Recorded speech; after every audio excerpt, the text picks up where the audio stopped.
Assalamualaikum warahmatullahi wabarakatuh. Sampurasun.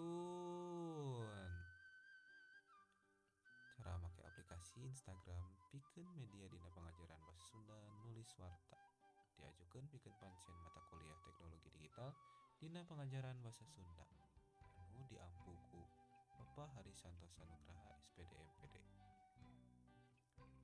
Sataacana nepangkeun wasta pun Rizky Muhammad Nur kalawan NIM 2204139 di program studi pendidikan bahasa Sunda Fakultas Pendidikan Bahasa dan Sastra Universitas Pendidikan Indonesia. Sataacan dilajeng tong hilap like, subscribe, jeung hurungkeun goong. Nah, dina video ieu teh naon we sih pedaran eusi nu bakal kusim kuring didugikeun?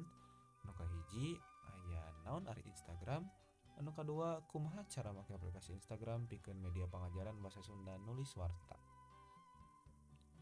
Tah, Instagram teh nyaeta layanan jaringan sosial anu aya foto jeung video di jerona anu dipiboga ku perusahaan Amerika. Tah, pendiri si Instagram ieu teh ngaranna Kevin Strom. Tah, ku kituna si Kevin Strom ieu teh pengusaha jeung pengembang perangkat lunak. Kevin Strom menempuh pendidikan di Universitas Stanford.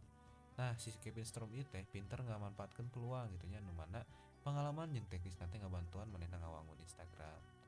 Tah, di dieu aya nama simkuring baris medar cara make Instagram. Nu kahiji buka Play Store terus ketik dina pencarian Instagram. Terus gitu buka si Instagram. Salajengna tah lebetan anu nami-nami nu diperyogekeun ku Instagram buah nami-nama bebas terus salajeng nama eusian ku password anu kuat. Terus gitu saderek tiasa buka ya Instagram ke bagian berat.